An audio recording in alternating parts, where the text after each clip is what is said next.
আপনি কি জানেন রাসূলুল্লাহ সাল্লাল্লাহু আলাইহি ওয়াসাল্লাম ১৪০০ বছর আগে যে লক্ষণগুলোর কথা বলেছিলেন সেগুলো আজ একে একে সত্যি হচ্ছে? দাজ্জাল আসার আগে পৃথিবীতে যা যা ঘটবে তার বেশিরভাগই ইতিমধ্যে শুরু হয়ে গেছে। আজকের এই ভিডিওটি শেষ পর্যন্ত দেখুন, কারণ এটি হয়তো আপনার জীবন বদলে দিতে পারে। আজকের প্রশ্ন হল, দাজ্জাল কি এসেই গেছে, বা সে কি আসার জন্য পৃথিবী প্রস্তুত হয়ে যাচ্ছে? তুমি যখন ঘুমাচ্ছ, যখন ব্যস্ত থাকছ নিজের জীবনের ছোট ছোট বিষয় নিয়ে, তখনও পৃথিবী বদলে যাচ্ছে, প্রতিটি মুহূর্তে, প্রতিটি দিনে। আমাদের প্রিয় নবী সাল্লাল্লাহু আলাইহি ওয়াসাল্লাম বলেছিলেন, আদম আলাইহিসসালামের সময় থেকে কিয়ামত পর্যন্ত দাজ্জালের ফিতনার চেয়ে বড় কোনো ফিতনা নেই। এটা কোনো সিনেমার গল্প নয়, এটা কোনো কল্পকাহিনী নয়, এটা সত্য। তুমি কি কখনো ভেবেছ কেন পৃথিবীতে মানুষ এখন এতটা একা? কেন পরিবারগুলো ভেঙে যাচ্ছে? কেন ভালোবাসা কমে যাচ্ছে? কেন মানুষ মানুষকে বিশ্বাস করতে ভুলে গেছে? কেন পৃথিবীতে যুদ্ধ থামছে না? কেন অশান্তি বাড়ছেই? কেন মনে হচ্ছে সব কিছু ভেঙে পড়ছে? হয়তো এর একটা কারণ আছে, হয়তো এটা কোনো দুর্ঘটনা নয়। রাসূলুল্লাহ সাল্লাল্লাহু আলাইহি ওয়াসাল্লাম বলেছিলেন, দাজ্জালের আগমনের আগে পৃথিবীতে ৩ বছর ভয়াবহ দুর্ভিক্ষ আসবে। প্রথম বছর আল্লাহ আকাশকে তার ১/৩ বৃষ্টি আটকে রাখতে বলবেন, দ্বিতীয় বছর ২/৩, তৃতীয় বছর সম্পূর্ণ বৃষ্টি বন্ধ হয়ে যাবে, মাটি শুকিয়ে যাবে, ফসল হবে না, মানুষ না খেয়ে দুর্বল হয়ে পড়বে। আর ঠিক সেই মুহূর্তে দাজ্জাল আসবে। সে আসবে একটা প্রস্তাব নিয়ে। ক্ষুধার্ত মানুষের কাছে সে বলবে, আমাকে মানো, আমি তোমাদের খাবার দেব। ভাবো একবার, একটা মানুষ যখন না খেয়ে থাকে, তার সন্তান যখন কাঁদে খাবারের জন্য, তখন সে কি ঈমান আঁকড়ে থাকতে পারবে? এই পরীক্ষাটাই সবচেয়ে কঠিন। এই পরীক্ষার জন্যই এখন থেকে প্রস্তুতি নিতে হবে। কিন্তু দুর্ভিক্ষের আগেও অনেক নিদর্শন আসবে, এবং সেই নিদর্শনগুলো তুমি আজ নিজের চোখে দেখছ। রাসূলুল্লাহ সাল্লাল্লাহু আলাইহি ওয়াসাল্লাম বলেছিলেন, কিয়ামতের আগে জ্ঞান উঠে যাবে। জ্ঞান উঠে যাবে মানে কি সব বই পুড়ে যাবে? না, জ্ঞান উঠে যাবে মানে আলেমরা মারা যাবেন একে একে, এবং তাদের জায়গায় আসবে মূর্খ নেতারা, যারা নিজেরা না জেনে মানুষকে পথ দেখাবে। তুমি কি দেখছো না আজকে সোশ্যাল মিডিয়ায় কত মানুষ ধর্মের কথা বলছে, কিন্তু তাদের কোনো ইলম নেই? তুমি কি দেখছো না কত মানুষ নিজেকে ইসলামের প্রতিনিধি বানিয়ে মানুষকে বিভ্রান্ত করছে? এটা একটা লক্ষণ, এটা একটা সতর্কবার্তা। আরেকটা লক্ষণের কথা বলি। রাসূলুল্লাহ সাল্লাল্লাহু আলাইহি ওয়াসাল্লাম বলেছিলেন, জিনা ব্যভিচার এত বেশি বেড়ে যাবে যে মানুষ প্রকাশ্যে রাস্তায় এই কাজ করবে এবং কেউ বাধা দেবে না। তুমি কি ভাবতে পারো, প্রকাশ্যে? আজকে তুমি ইন্টারনেট খুললেই কি দেখতে পাও? আজকে টেলিভিশন চালালেই কি দেখো? আজকে রাস্তায় বেরোলেই কি দেখো? এই সেই লক্ষণ, এই সেই সময়। সুদ বা রিবা এর কথাও বলেছিলেন আমাদের নবী। তিনি বলেছিলেন, এমন সময় আসবে যখন সুদ থেকে কেউ নিজেকে বাঁচাতে পারবে না। যে সরাসরি খাবে না, সে পরোক্ষভাবে তার ধুলো হলেও পাবে। আজকের ব্যাংকিং সিস্টেম দেখো, আজকের ইএমআই দেখো, আজকের ক্রেডিট কার্ড দেখো, পুরো অর্থনৈতিক ব্যবস্থাটাই সুদের উপর দাঁড়িয়ে আছে। একজন সাধারণ মানুষও চাইলেই এই সিস্টেম থেকে বেরোতে পারে না। এটাও একটা লক্ষণ। রাসূলুল্লাহ সাল্লাল্লাহু আলাইহি ওয়াসাল্লাম বলেছিলেন, সময় সংকুচিত হয়ে আসবে। ১ বছর মনে হবে ১ মাসের মতো, ১ মাস মনে হবে ১ সপ্তাহের মতো, ১ সপ্তাহ মনে হবে ১ দিনের মতো, এবং ১ দিন মনে হবে ১ ঘন্টার মতো। তুমি কি অনুভব করছো না এই কথাটা? তুমি কি মনে হচ্ছে না দিনগুলো কেমন দ্রুত চলে যাচ্ছে? মনে হচ্ছে এই তো ঈদ গেল, আবার ঈদ চলে এলো। মনে হচ্ছে এই তো রমজান গেল, আবার রমজান চলে এলো। সময় যেন দৌড়াচ্ছে। এটাও একটা লক্ষণ। এখন একটা গভীর কথা বলি। দাজ্জাল আসার আগে পৃথিবীতে একটা বিশেষ পরিবেশ তৈরি হবে। মানুষ সত্যকে মিথ্যা মনে করবে, মিথ্যাকে সত্য মনে করবে। যে মানুষটা সঠিক কথা বলবে তাকে পাগল বলা হবে। যে মানুষটা ভুল পথে আছে তাকে বুদ্ধিমান বলা হবে। এটা কি তোমার পরিচিত লাগছে? আজকে যে মানুষটা নামাজ পড়ে সে কি মাঝে মাঝে অদ্ভুত নজরে দেখা পায় না? আজকে যে মেয়েটা হিজাব পরে সে কি পিছিয়ে পড়া বলা হয় না? আজকে যে মানুষটা হালাল হারামের কথা বলে তাকে কি গোড়া বলা হয় না? এটাই সেই পরিবেশ, এটাই সেই প্রস্তুতি। আরও একটা ভয়াবহ লক্ষণ আছে। রাসূলুল্লাহ সাল্লাল্লাহু আলাইহি ওয়াসাল্লাম বলেছিলেন, এমন সময় আসবে যখন মানুষ কবরের উপর দিয়ে হেঁটে যাবে এবং বলবে, এই কবরে যদি আমি শুয়ে থাকতাম। মৃত্যু কামনা করবে মানুষ, কারণ জীবন এত কঠিন হয়ে যাবে, এত অসহ্য হয়ে যাবে যে বাঁচার চেয়ে মরে যাওয়া সহজ মনে হবে। আজকে বিশ্বে বিষণ্ণতা, ডিপ্রেশন, আত্মহত্যার হার দেখো। বিশ্ব স্বাস্থ্য সংস্থার রিপোর্ট দেখো। কোটি কোটি মানুষ প্রতিদিন বেঁচে থাকার কারণ খুঁজে পাচ্ছে না। এটাও একটা লক্ষণ। এবার আসি সবচেয়ে রহস্যময় লক্ষণে, ফোরাত নদী। রসুলুল্লাহ সাল্লাল্লাহু আলাইহি ওয়াসাল্লাম বলেছিলেন, ফোরাত নদী একদিন সরে যাবে এবং একটি সোনার পাহাড় বেরিয়ে আসবে। মানুষ সেই সোনার জন্য যুদ্ধ করবে। প্রতি 100 জনের মধ্যে 99 জন মারা যাবে এবং প্রত্যেক মানুষ ভাববে, আমি হয়তো বাঁচব। ফোরাত নদী আজকে সত্যিই শুকিয়ে যাচ্ছে। তুর্কি এবং সিরিয়ায় বাঁধের কারণে ফোরাতের পানি কমছে। এটা কি দুর্ঘটনা, নাকি এটা সেই প্রতিশ্রুতির পূর্ণতা? কিন্তু এখানেই শেষ নয়। দাজ্জালের আগমনের আগে পৃথিবীতে একটা বড় যুদ্ধ হবে। সেই যুদ্ধের নাম মালহামাতুল কুবরা। এই যুদ্ধে মুসলিমরা রোমানদের সাথে, অর্থাৎ পশ্চিমা বিশ্বের সাথে একটা বড় সংঘর্ষে জড়িয়ে পড়বে। এই যুদ্ধ শেষ হবে মুসলিমদের বিজয়, এবং সেই বিজয়ের পরেই খবর আসবে, কেউ বলবে দাজ্জাল বেরিয়ে পড়েছে। ভাবো, পৃথিবীর সবচেয়ে বড় যুদ্ধ শেষ হলো, মুসলিমরা জিতল, সবাই আনন্দিত, এবং ঠিক সেই মুহূর্তে সবচেয়ে বড় বিপদ শুরু হবে। দাজ্জাল কোনো দুর্বল মুহূর্তে আসবে না, সে আসবে ঠিক তখন যখন মানুষ মনে করবে সব ঠিক হয়ে গেছে। এটা তার কৌশল। দাজ্জাল কে? সে একজন মানুষ, কিন্তু সাধারণ মানুষ নয়। সে ডান চোখে কানা। তার কপালে লেখা আছে ক আ ফ র, কাফের। প্রতিটি মুমিন পড়তে পারুক বা না পারুক এই লেখা পড়তে পারবে, কিন্তু যে সত্যিকারের মুমিন নয়, সে এই লেখা দেখতে পাবে না। ভাবো, একই জায়গায় দুজন মানুষ দাঁড়িয়ে আছে, একজন দেখছে, একজন দেখছে না।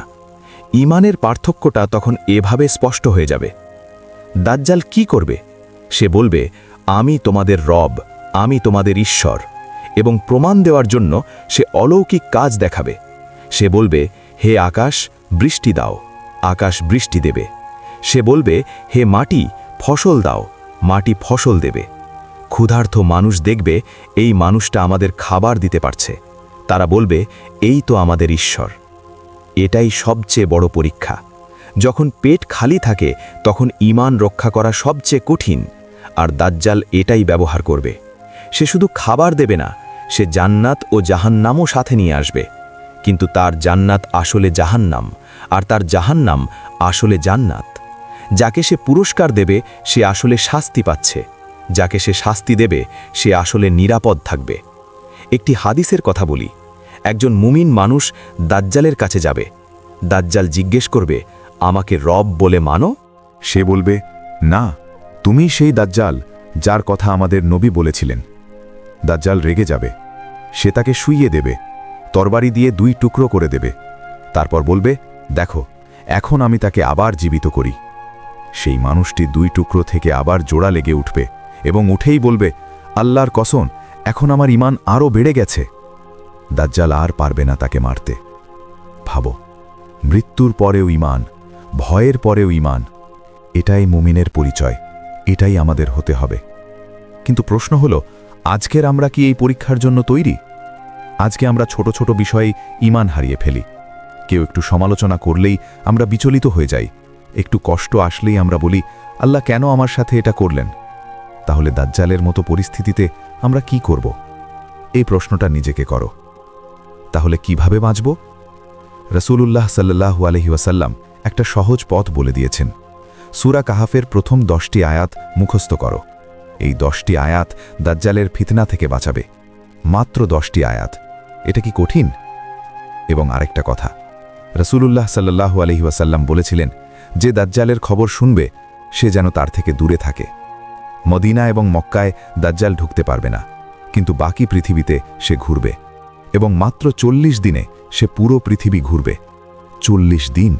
একটি দিন হবে 1 বছরের মতো, একটি দিন হবে 1 মাসের মতো, একটি দিন হবে 1 সপ্তাহের মতো, বাকি দিনগুলো হবে সাধারণ দিনের মতো। সেই মাত্র একটি দীর্ঘদিনে কত নামাজ পড়তে হবে? রাসূলুল্লাহ সাল্লাল্লাহু আলাইহি ওয়াসাল্লামকে জিজ্ঞেস করা হয়েছিল। তিনি বলেছিলেন, সময় হিসাব করে নামাজ পড়ো। সাহাবারা বুঝতে পেরেছিলেন, এবং আমাদেরও বুঝতে হবে, নামাজ যেন শুধু অভ্যেস না হয়, নামাজ যেন সত্যিকারের সংযোগ হয় আল্লাহর সাথে। এখন আরেকটা বিষয় বলি, যেটা অনেকে জানে না। দাজ্জাল মারা যাবে, সে অপরাজেয় নয়। ঈসা আলাইহিসসালাম, যিশু আকাশ থেকে নেমে আসবেন এবং তিনি দাজ্জালকে হত্যা করবেন লুদ শহরের দরজায় একটি বর্ষা দিয়ে। সুবহানাল্লাহ। পৃথিবীর সবচেয়ে বড় ফিতনা শেষ হবে একটি বর্ষার আঘাতে। এটাই আল্লাহর কুদরত, এটাই আল্লাহর পরিকল্পনা। কিন্তু তার আগে অনেক মানুষ পথ হারাবে, অনেক মানুষ দাজ্জালকে বিশ্বাস করবে, অনেক মানুষ তাদের ঈমান বিক্রি করে দেবে একটু খাবারের জন্য, একটু নিরাপত্তার জন্য, একটু সুখের জন্য। তুমি কি সেই মানুষ হতে চাও, নাকি তুমি সেই মানুষ হতে চাও যে 2 টুকরো হওয়ার পরেও বলে, আল্লাহর কসম আমার ঈমান আরও বেড়েছে? পছন্দটা তোমার। এখন কিছু বাস্তব লক্ষণের কথা বলি, যেগুলো আজকেই দেখা যাচ্ছে। রাসূলুল্লাহ সাল্লাল্লাহু আলাইহি ওয়াসাল্লাম বলেছিলেন, মানুষ নগ্ন পায়ে, উলম্ব শরীরে এবং দরিদ্র মেষপালকেরা বড় বড় অট্টালিকা নির্মাণে প্রতিযোগিতা করবে। আজকে মধ্যপ্রাচ্য দেখো, মাত্র কয়েক দশক আগে যেখানে বালুর মাঠ ছিল, আজকে সেখানে পৃথিবীর সবচেয়ে উঁচু ভবন, পৃথিবীর সবচেয়ে বড় শহর। এটা কি দেখছো না?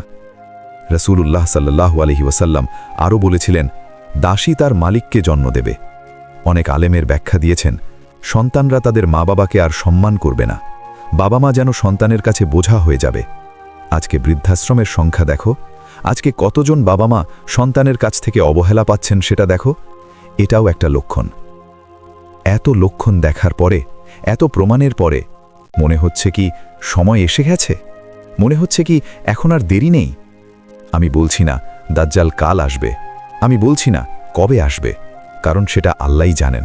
কিন্তু আমি বলছি লক্ষণগুলো স্পষ্ট এবং প্রস্তুতির সময় এখনই। প্রস্তুতি কিভাবে নেব? প্রথমত, ঈমানকে শক্তিশালী করো। ঈমান মানে শুধু মুখে বলা নয়, ঈমান মানে বিশ্বাস, এবং সেই বিশ্বাস অনুযায়ী জীবন পরিচালনা। প্রতিদিন কোরআন পড়ো, শুধু পড়লেই হবে না, বোঝার চেষ্টা করো, অনুভব করার চেষ্টা করো। দ্বিতীয়ত, নামাজকে জীবনের কেন্দ্র বানাও। দাজ্জালের ফিতনায় যারা টিকে থাকবে তারা হবে সেই মানুষ যাদের আল্লাহর সাথে সরাসরি সংযোগ আছে। নামাজ সেই সংযোগের মাধ্যম। এখন যদি নামাজে মনোযোগ না থাকে, দাজ্জালের সময় কিভাবে থাকবে? তৃতীয়ত, সূরা কাহাফ পড়ো প্রতি শুক্রবার। এটা সুন্নাহ, এটা রাসূলুল্লাহ সাল্লাল্লাহু আলাইহি ওয়াসাল্লামের শেখানো পথ।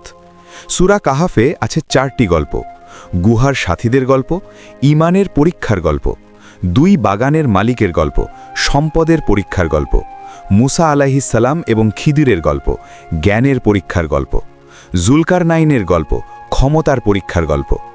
দাজ্জালের 4টি ফিতনার বিরুদ্ধে 4টি সমাধান। চতুর্থত, দুনিয়ার মোহ কমাও। দাজ্জাল আসবে দুনিয়ার লোভ নিয়ে। সে দেখাবে, আমার কাছে আছে সোনা, আমার কাছে আছে রূপা, আমার কাছে আছে খাবার।